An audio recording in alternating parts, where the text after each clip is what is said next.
Hi everyone, I've got the amazing Ollie here with us and I'm just going to get Ollie to introduce himself. He's going to tell us a little bit about where his mob's from and why he is here today for the Air Quality, Asthma and Indigenous Health Key Thinkers Forum. Ollie.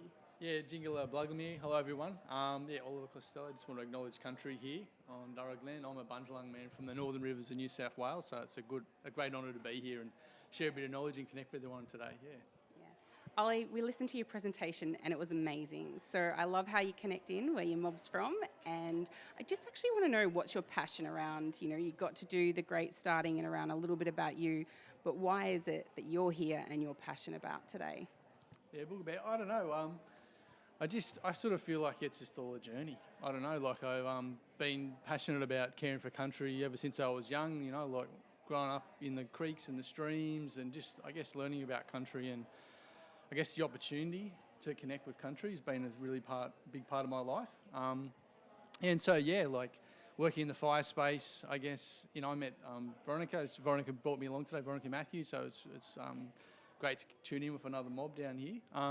But yeah, we've been talking for a while about, I guess, the relationship between like climate change and Indigenous health and caring for country, and how do we get, I guess, more mob back on country, learning the old ways of, you know, like fire and, you know, water management and other cultural practices that are, you know, just about learning about country and sharing knowledge and how that can help people's well-being and how we can adapt. You know, like climate change, you know, isn't a new thing. The climate's always changing. It's just that because, you know, society's lost its way, you know, and we've been digging up and chopping down too many trees and all these impacts on country, the climate is changing much more rapidly, as we've seen with the bushfires and floods and storms, and there's going to be plenty more to come. So the knowledge that we have around adapting to country and learning from country, you know, all that seasonal indicators and all those kind of cultural practices, never been more important.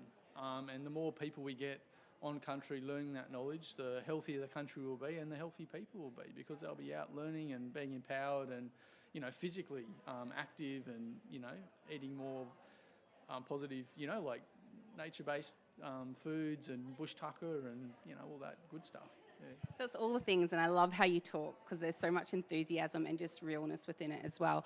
The other thing that I'm thinking about is that, you know, you talk about flora and fauna, and when I think about, you know, when I was up on country recently and, you know, we're looking at the fires coming in and why it's so important, so also our animals can grow, and it's also if there's an element of overdense population when it comes to plants that shouldn't be there anymore, that the fire can actually control some of that and actually rejuvenate that space. Can you talk about that a little bit? Yeah, so like fire's been shaping the landscape for millions of years. So, you know, like ever since, you know, like life started to exist, plants started to exist, they started relating to the sun, you know, and the sun is like the source of all the energy.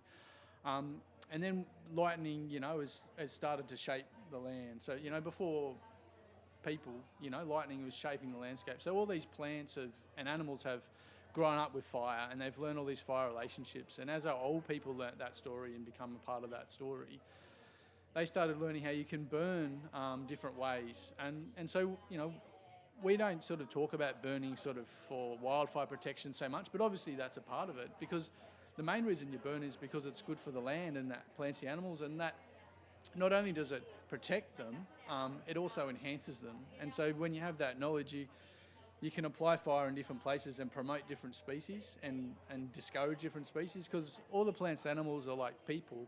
We're all a bit cheeky at times, you know, and we sometimes don't know our place. And so if you apply the right fire, you can help with that kinship and that story to help keep us all a bit in check and looking after each other. And obviously there's a lot of competition going on, but there's also a lot of collaboration.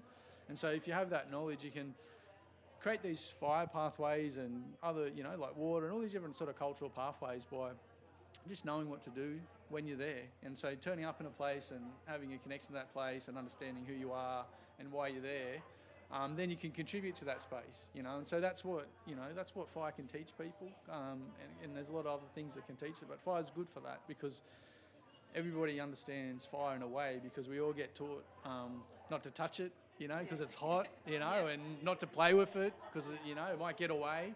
But everybody is always enchanted by it. You know, we all draw together around campfires. We all draw together around the screens. They're all fires too. You know, our body has a fire in it, you know, like, you know, so fire, you know, that energy exchange, it's, you know, creation and destruction, it's life, it's death, it's it's this ever eternal exchange of energy. And so when you understand that, you're like, oh, how do I participate in that exchange? How do I, you know, do the right thing? And how do I apply the right fire for country? And then you see a healthy country, you know, yeah. And I think it's that big part, right? As an Aboriginal person, we both know is that, you know, country talks to us, and it's even bigger for that when it comes to it around our Indigenous health. The more that we have our connection, the more that there's healing for our mind, body and spirit, which is so important. Ollie, I want to thank you for your time so much. You're an absolute breath of fresh air and just love your enthusiasm.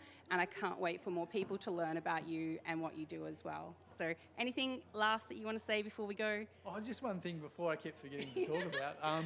Because I was having all these raves about fire and smoke and stuff. And the one thing I forgot to mention and really hone is that, you know, like the trees, you know, like they clean the air. You know, like the smoke is the fuel, is the food for trees. Yeah, like, you know, like photosynthesis and all that. I'm not going to give a science project, but I live up in the hills on Bungeland country, just west of Byron Bay, and I literally live in an air conditioner.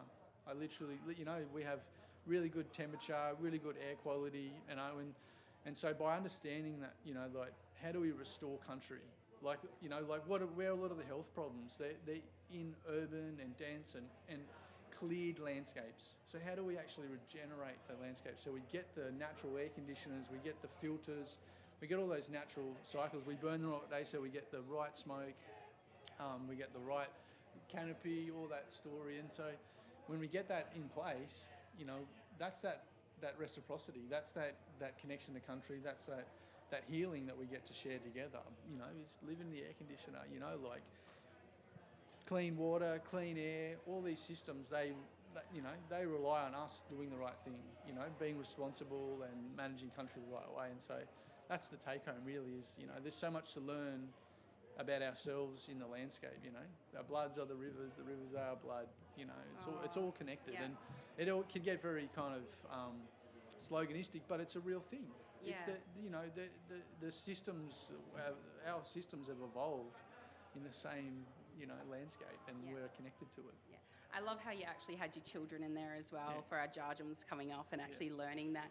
But it's also putting that strength back in Indigenous knowledges and knowing it comes back to us as well, and that it's actually part of our responsibilities, a sustainable part, to actually be part of the earth and actually learn about our plants, learn about our flora and fauna, and actually invest into the future as well. So, Ollie, thank you for, you know, leading the way in that space, and I can't wait for more yarns with you. Danni. It's been a pleasure. Thank you. You too. Thanks, brother.